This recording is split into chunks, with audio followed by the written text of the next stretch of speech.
You know, when I said that Teyvat might be a fairy tale in this video about the Hexenzirkel, I meant it in more of a metaphorical sense. Yeah, I never would have expected for it to be more than just a metaphor. However, after what the Traveler experienced in Simulanka, there is now a genuine possibility that the world of Genshin Impact is a fairy tale dreamscape. Well, kinda. It's a bit more complicated than that. Let's recap what we learned so far so that I can explain what I mean in detail. But before we begin, a quick reminder that this video will discuss the entirety of the Summertide Scales and Tales quest series. So if you are watching this before completing it and you want to get the full experience on your own, then what the hell are you doing here? Go and finish the quest. With that out of the way, it's time for us to delve into what might very well be the coolest and most lore-packed limited-time event in the history of Genshin Impact. To properly explain the story of Simulanka, I am going to have to begin after the end, specifically when the Traveler comes across Mona at Constellation Metropole, since that conversation basically tells us everything we need to know about the fairy tale dreamscape. You see, long ago, three goddesses came together to create the world of Simulanka, and founded its laws and decrees. First was the goddess of creation, whose dominion over matter and magic allowed her to create the mountains and rivers of the world and give its inhabitants life. Then was the goddess of prophecy, with dominion over the stars and the course of fate. She put the stars in the heaven and induced the sky and the earth into motion. At last was the goddess of fate. With dominion over tales and wishes, she bestowed upon the people of Simulanka the feelings of love and hate, and the meaning of hope, and the fear of death. Each of the three goddesses has her own domain in Simulanka, and the residents of the world honor them there accordingly. They first thank the goddess of creation in the Forest of Blessings, then travel to Constellation Metropole to witness the goddess of prophecy's wisdoms and divination. And finally, they go to the end of the world to share with the goddess of fate their most cherished wishes and dreams. These three goddesses are, of course, the three witches from the Hexenzirkel. The goddess of creation is Alice, Klei's mother. The goddess of prophecy is Barbeloth, Mona's master. And the goddess of fate is Anya, Anders' daughter. But before I start talking about Barbeloth and Scaramouche for the rest of this video, let us focus on Anya for a sec, shall we? In the video I made about the Boar Princess, I briefly mentioned that the author of the book, Anders' daughter, is a reference to the Danish author Hans Christian Andersen. And now that we have gotten her full name, Anya is no longer likely a reference to Hans, she simply is one. If you are to trace back the name Anya to its origins, it ultimately means grace in Hebrew, and in a similar fashion, the name Hans comes from the Hebrew term God is gracious. Their family names are pretty much the same patronymic, with the only difference being that one means son of Anders, while the other is daughter of Anders. Now, when Anya joined the Hexenzirkel, Alice gave her the codename M based on her middle name, and we can pretty much guess what the M in her name stands for with a low degree of error. Given that both the names Anya and Hans are related to the concept of grace, while their family names mark them as descendants of a man named Anders, then following that logic, the M would have to be something directly related to the middle name Christian, and it really isn't that difficult. I think most of you already have some kind of idea what it is, since the M in this case should stand for something along the lines of Maria, which obviously comes from Mary, the mother of Jesus, who is the central figure in Christianity. So Anya's full name would then be Anya Maria Anders' daughter. That's pretty cool if you ask me, but if you think that cool is the only reason I told you about it, oh no. There is a lot more to this than just a surface level reference. Aside from their nigh-identical names, the connection between Anya M. Anders' daughter and Hans Christian Andersen is a lot deeper than we initially imagined. The vast majority, if not all of the stories that Anya wrote, are directly related to fairy tales written by Andersen. And if you are to go through Andersen's biography, you will quickly pick out a number of interchangeable characteristics between him and the Anya we hear during the event quest Until the End of the World. Anya and Hans are really similar, and these similarities are not only there to reference real-life counterparts, they are very much intentional by the developers because we now know that there is something way bigger going on here. And you know what's the best part about it? This time, I don't have to explain it alone. Take a listen at what Astromancer Barbeloth has to say about this. Are you sure you want to create this child, Em? even after what I told you about his fate. He will be abandoned by his creator, and eventually... I know, B. You've told me already. That sad story with the disappointing ending. It's what happened in the real world, isn't it? But that's exactly why I want to change things. In a different world, his story can have a happier ending. That child, his heart is so full of love. I understand, Anya, but know that if you give him that name, his fate in Simulanka is destined to parallel that of his real-world namesake. Thank you, Mr. Yang. I know what you wish to confirm. The universe has innumerable similar, yet different worlds. In these worlds, there are innumerable people who look alike, yet don't. I, too, have embarked on journeys, encountering old friends with familiar faces on different worlds, witnessing their destinies follow paths similar to mine. So I will tell you, even if not completely similar, the story you just told, it overlaps with my past, and within that abyssal dream, I ended that man's life. Alone.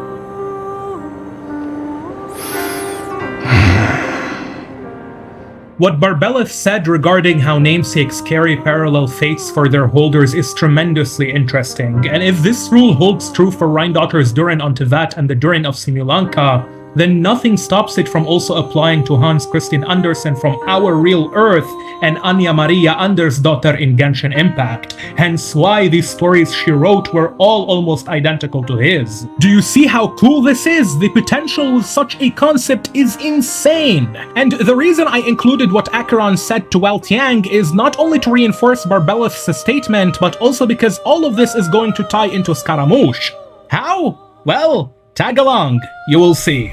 Although she hasn't been too prominent yet, Mona is an incredibly important character, and I highly suspect that she will be an absolutely critical player in the story later down the line. Mona is one of those characters like Fischl, Kazuha, and Layla, whose designs is supposed to represent major characters far greater than them from Teyvat's history. But unlike Amy and Layla, who are ordinary girls standing in for potentially major characters, Mona has the advantage of being the disciple of an incredibly powerful diviner, Astromancer Barbeloth Trismegistus, who is hinted to be on par with one of the Conrian Five Sinners, the visionary Viderfolnir. And Barbeloth is very much skilled in her craft. She doesn't call herself Trismegistus for no reason. In fact, according to Mona, Barbeloth created the starscape of Simulanka and the fate that courses through it by projecting the fate of Teyvat through a reflective medium to form an image of reality. In other words, the sky of Simulanka is directly based on that of Teyvat, and likewise is its fate. What Barbeloth did is no easy feat, to say the least, but the grand irony in all of this is, of course, that Teyvat's own starry canvas is also a reflection of another sky. This is something that we have known ever since Unreconciled Stars in patch 1.1, which, by the way, featured both Scaramouche and Mona. The sky of Teyvat is fake, and the stars in it that dictate people's fate and ambitions are not their own, but now, thanks to Simulanka, we know why it is fake and what it could also be based upon. It is said that long ago, when the Crimson Moon still ruled over the kingdom of Conria, the astrologists whom the dynasty branded as heretics glimpsed in the inverted image of the false sky the origins of all the world's fate. What these astrologists likely saw beyond the reflection of the false sky was the true world that Teyvat is based upon, the true starry sky whose their own is but an imitation of. Thus, it should be to no one's surprise that the astrologists of the Crimson Moon were branded as heretics by the ruling dynasty. Put yourself in place of one of these royals. You have your life, your family, your kingdom, your clan, your ancestors who fought and bled so that all of it may exist today. And suddenly, you are told that all of it is but an imitation, a dream of something else. No, surely that cannot be true. The crimson moon yet shines above the kingdom. Is it not proof enough that the words of these heretical astrologists are nothing but fabricated lies? There is no need to find the truth. After all, some people are content to live, but not to dream.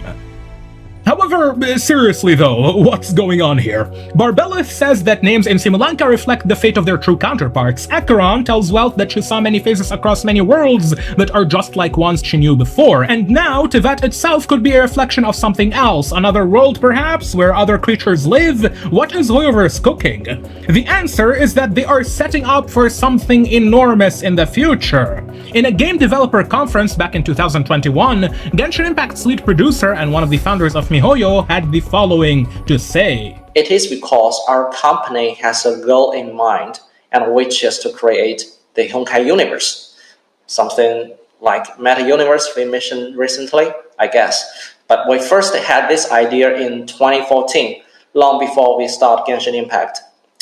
It is not difficult to see our goal if you look at our history, to see the games we made from Guns Girls to Honkai Impact and Genshin Impact. And of course, they have already laid out the foundations with concepts such as the Imaginary Tree and the Sea of Quanta, along with games like Honkai Star Rail where characters from different worlds can literally meet and interact with one another. They even changed their name from MiHoYo to Hoyoverse to prove their determination in achieving this goal. Zenless Zone Zero is likely taking the next step in that direction. Earlier, I used Acheron as a prominent example of this. Let me explain what I mean. If you take a look at Hoyoverse's games, you'll quickly notice that they share characters that look really similar, sometimes even multiples in the same game. Take Kiana, for example. She is in Honkai Impact, Gun Girl Z, Fly Me to the Moon, Zenless Zone Zero, and Genshin Impact. Even in Honkai Impact itself, you will find different variations of her, one of whom is Kalin. But the base character to all of these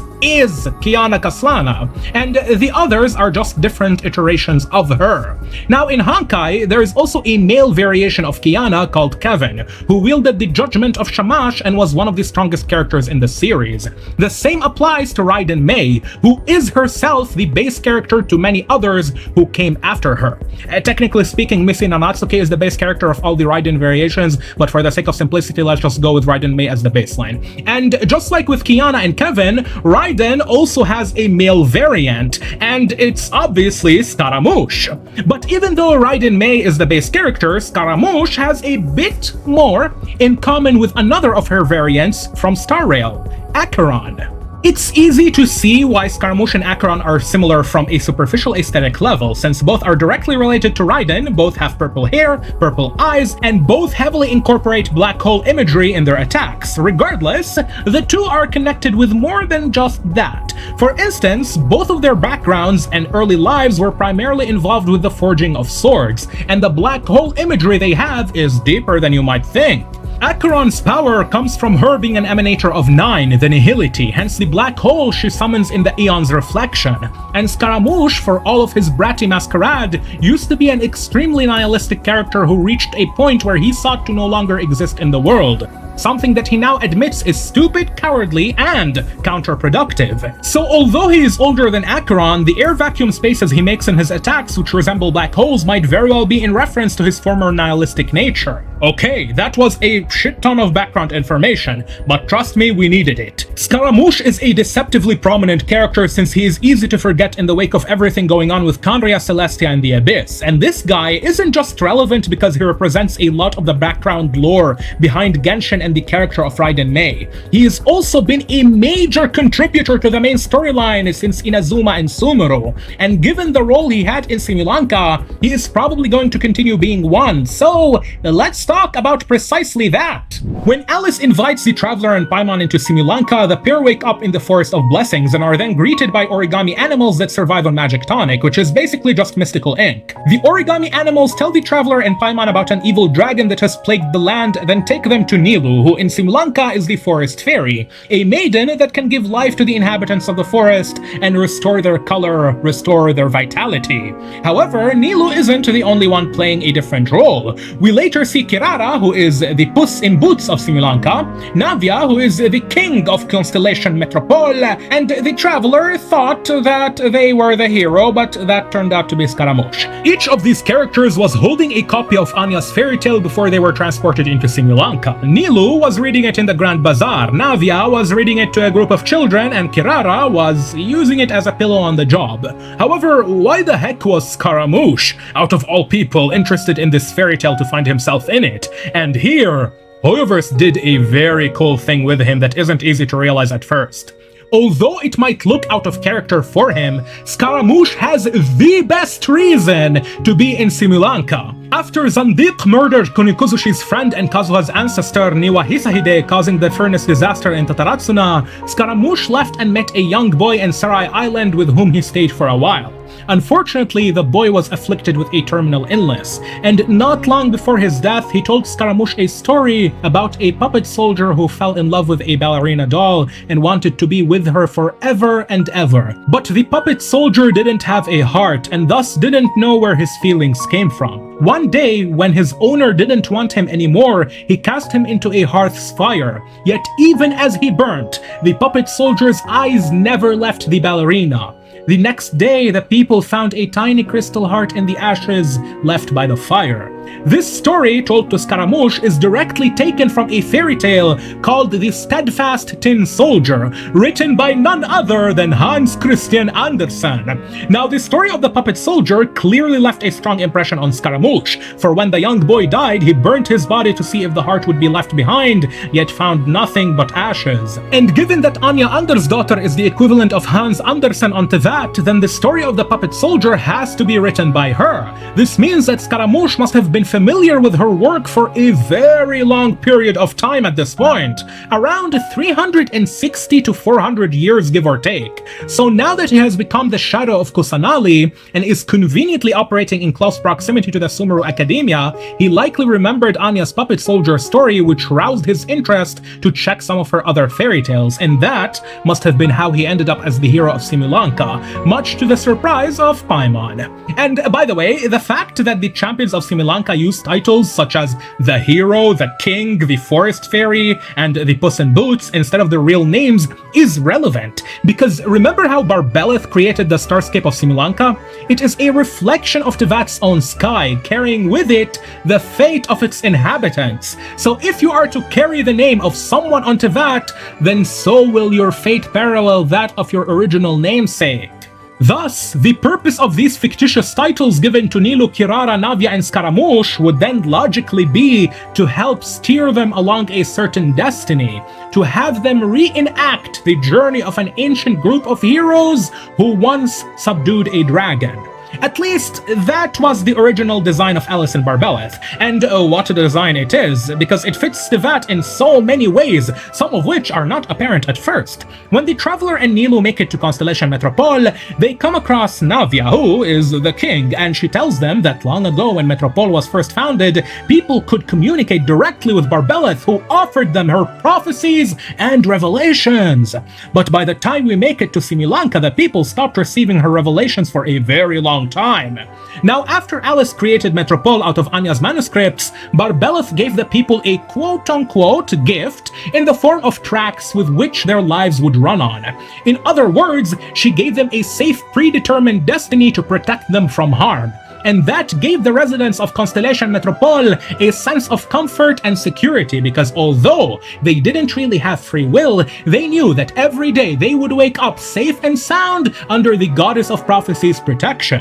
However, these tracks eroded over time and began to malfunction, leaving the city and its inhabitants in a state of chaos and disrepair. Lucky for us, Barbeloth, in her wisdom, predicted such an outcome and left Constellation Metropole with an ancient prophecy to solve it. Go and push the gear that connects up to the starry sky. When that time comes, I shall dance and return the tracks beneath my people's feet back to the stars in the sky. So, all that our group of heroes have to do now is to go push the celestial gear on top of Metropole to return the tracks on Earth back to the stars in heaven. Except, not everyone is on board with this outcome, since losing the tracks meant also losing the gift that Barbeloth gave them. And to some people, losing that sense of reassurance is a step too terrifying to take. Due to that, a group of vigilantes go and steal some of the stars that the evil dragon knocked out of the sky during his rampage, because without all of the stars being in place, the celestial gears cannot turn. Navia then proceeds to use stock no jutsu on the villagers and convinces them that turning the gears is the right course of action, which works. And the stars are set in motion in a grand cutscene revealing that the entire place was one giant music box the whole time. And this music box revelation caught my attention for several reasons, a couple of which have to do with Layla, but in the interest of time and simplicity, let's exclude Layla's portion. I might revisit it sometime in the future. As you all know, Teyvat in Hebrew means ark, more specifically Noah's Ark in the context of Genshin Impact, but Teyvat can also mean chest, as in a box-like container. Thus, I am sure that you can all imagine my reaction when I heard that Constellation Metropole, whose sky is a reflection of Teyvat, is a giant music box. You see, across several situations, Genshin Impact's story is likened in the game itself to that of a grand opera or a musical play, which is quite fitting since Genshin's overarching mythos is based on a cycle of 4 musical operas collectively known as the Ring of Nibelung. So if Teyvat is a giant metaphorical opera theater, then Simulanka, which is a simplistic reflection of Teyvat, being a music box makes a lot of sense, doesn't it? Anyway, after returning the tracks to the sky, the group make their way to the Broken Sea at the end of the world, and just as the train free falls due to the broken tracks, everyone is saved by the hero of Simulanka, Scaramouche. Now that the entire party is assembled, only one thing is left to do, which is to go and confront the evil dragon, who turns out to not be evil at all. He's just misunderstood. How convenient. Once the dragon's true intentions are revealed, Nilou suggests using Talk no Jutsu to reach an understanding with him. Hey, fuck it, if it worked on the residents of Constellation Metropole, it might as well work on him, am I right? And that's precisely what they do. The group of heroes quite literally Talk no Jutsu the living shit out of that dragon until they convince him not to die, after which the forest fairy, Nilou, asks him to make a wish and then combines her power along with that of everyone else in the party to make his wish come true using the magic of words. I am not joking, that's actually what happens. I'm sure that Naruto would be so proud of them right now. At any rate, the most significant thing about this dragon is the fact that he is the Durin of Simulanka, but instead of being the corrupted creation of Rheindater, and thus Albedo's brother by proxy, if we can call him that, this time he was the child of Anya, the author of Simulanka, and aside from being Anya's way to rectify Durin's miserable fate on Teyvat, Mini Durin was also cleverly used to further expand upon the character of Konikozushi, as it's quite obvious that the hero, Scaramouche, sees a reflection of himself in the dragon Durin, which is what drove him to empathize with the dragon in the first place. At the end of the event quest afterwards, Scaramouche relays to Albedo a massive prophecy that Barbeloth told to Anya. She says that one day Durin's heart will beat once more with a living vitality, and the abyssal dragon on Vindagnir will rise from the dead once more. Albedo then proceeds to corroborate Barbeloth's words with his own observations and research, stating that Durin's heart has been indeed regaining its vigor. And whatever the future holds for Durin, it is heavily implied that both Albedo and Scaramouche are going to play a significant role in the events that will follow his reawakening. And honestly, I don't think I can pick 2 characters better suited for this job, since both of them share a hefty amount of characteristics with Durin. This is because Durin is a dragon created by the Conrian alchemist Rheindater, presumably in her pursuit of the alchemical magnum opus, where Durin represents the first stage Nigredo, since he is called Durin of Humus. Likewise, both Scaramouche and Albedo are synthetic humans made through the Conrian art of Chemia. Albedo is of course the son of Rheindotter, Durin's creator and one of the 5 sinners, while Scaramouche is the son of Beelzebul, the god of eternity. Beelzebul initially created Scaramouche to house a fragment of the third descender, the Electronosis, following Baal's death during the Cataclysm of Conria, but then later discarded him in favor of the Shogun puppet. So Scaramouche and Albedo have quite a lot in common with one another and with Durin, which should definitely build for a very interesting plot in the future, especially since this time the Durin they will face is not a toy dragon written by Andersdotter, but a true fell dragon who carries the abyss whichever way he goes. I am not sure if Talk no Jutsu will work this time. Speaking of Andersdotter and dragons, before Alice and Barbeloth created this fairy tale world, Anya wrote 3 separate drafts for Simulanka's history and origins, but she liked them all equally and thus didn't know which one to go for. Each draft involved one of 3 clans and an ancient dragon. One clan defeats the dragon, one outsmarts the dragon, while the third clan thinks that there might be a misunderstanding since the dragon was gigantic and they were so tiny, he might simply not realize that they even exist. So, they found a way to grow larger in size and had a reasonable conversation with him. Oh, and this ancient dragon is not Durin, as it was there at the very foundation of the world, making it really old.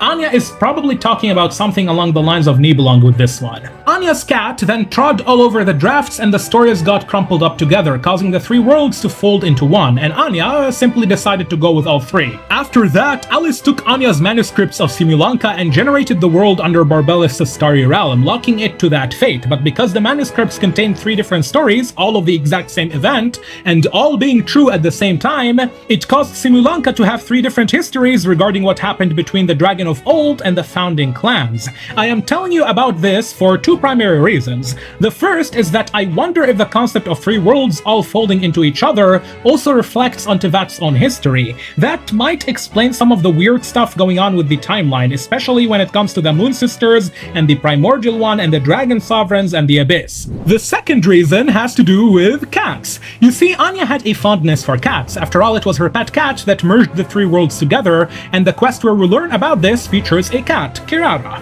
But more importantly, the hero of Simulanka, Scaramouche, was also featured as a cat in another fairy tale, Boer's fairy tale, the one she wrote to preserve his story beyond Irminsul's influence. In that story, following a long series of tragedies and betrayals, Scaramiao ends up gnashing his teeth at the moon, wishing to devour the moon and rid the night sky of its light. Scaramiao swore to become the new moon and rule over everything. This was obviously an allegory to Scaramouche's pursuit of divinity, which he did succeed in, ironically with the help of Zandiq, until he was defeated by Boer, becoming her shadow. And before you say that this cat connection must be a coincidence, no, I think not. Perhaps this wasn't intentional by Anya, but it certainly is by the people who wrote Anya, the developers of the game. When the Traveler and Paimon first wake up in the Forest of Blessings, Paimon immediately assumes that the Traveler is the hero of Simulanka, and everyone hypes them up to be throughout the quest until the group is saved from a fall by Scaramouche, who is then revealed to be the real hero with the sword and everything. Scaramouche, who was once portrayed as a cat, being the hero in a story of a woman who was very fond of cats, should not be something to overlook whatsoever. This is because Anya is most likely the author of a book you can find in Imaginarium Theater called The Feline Firm, and I cannot stress enough to you how much this book broke my mind. I had to go through it several times in an attempt to fully understand it. This story is way more complicated than you might think. Whoever wrote it in real life really knows what they're doing. Now, I do plan on making an entire video about this story in the near future, so for the sake of time, I won't cover it here. Instead, I will give you a very quick summary of its events, since they are relevant to what I'm talking about.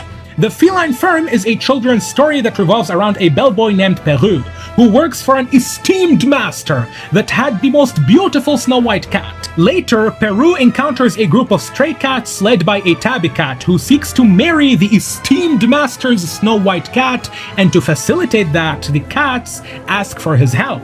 Kirara's outfit in Simulanka, Phantom in Boots, is literally a reference to that story, and what's cool is that if you are to make your way to the Whispering Isle at the end of the Broken Sea, where 3 statues of the Goddess of Fate can be found, then go behind the central one and take a Dark Souls-style leap of faith into the Abyss, you will find yourself right here.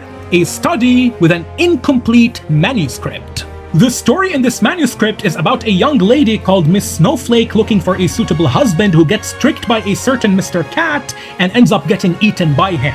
Don't worry, I will go over this story in its own video. But the point I am trying to make is that Anya wrote a bunch of stories where the main characters were cats, and it is no secret that Scaramouche acts as somewhat of a character foil to the Traveler, and the Traveler themselves are shown to be really good with cats throughout the story.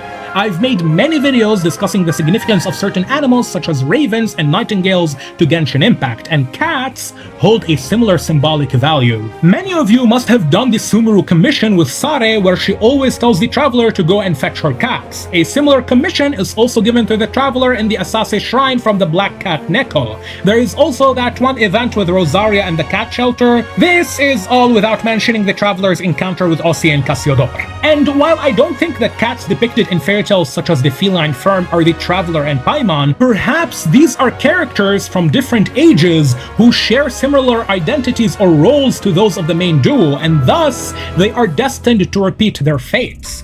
After her death, Anya became a star in Simulanka, and the group of heroes were transported into that world the moment Durin made his wish to her statue, which is oddly similar to how Aether and Lumine supposedly found themselves in Teyvat and Khaenri'ah. But yeah, overall, this revelation from Barbeloth regarding how two similar names can result in parallel fates between their holders across different worlds is really cool, and it has an absolutely gigantic amount of potential to it. Far more than I can cover in this video.